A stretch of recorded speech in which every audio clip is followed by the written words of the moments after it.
Welcome to Rattly Tutorials. In this video, I'm going to show you how to add employees to your Rattly system. There are three ways to do it. The main way, you can come over here on the menu on the left side of the screen and click Employees. After coming to this screen, you can click the plus button over here. At any time, you can also click this yellow circle on the right side of the screen and click on this ID badge over here for new employees. It will also bring you to this same screen. A third way to do so, you can also come to the dashboard and click over here on plus employee, and it will bring you to this screen. Over here, you're going to fill out the information of your new employee. For example,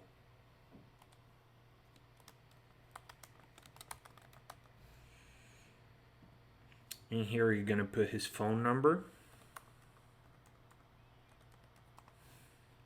the email he's going to use to log into his Routely account.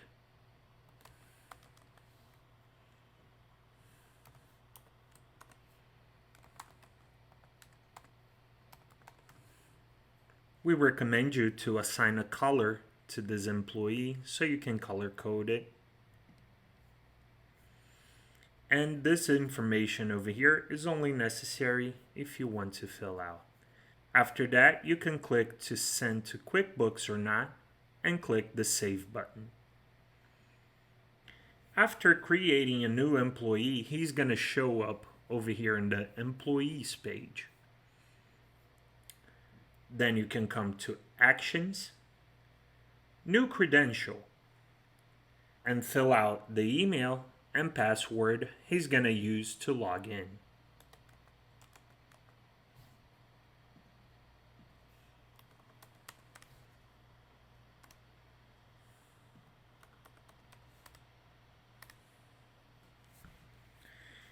Over here, you can select if you want him to change to a password of his liking or not. We recommend you no, because then you can change his password.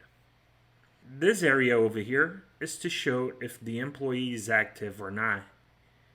If you have an employee that's leaving the company, you can just come over here and click no, and he will not have access to his Routely account anymore. Over here, you can assign roles to that employee. For Moso Pool guys, we just put mobile access. When you save it, it's going to show over here that employee, and he has full access to his Routely account. Thank you very much for watching this video, and I see you in the next one.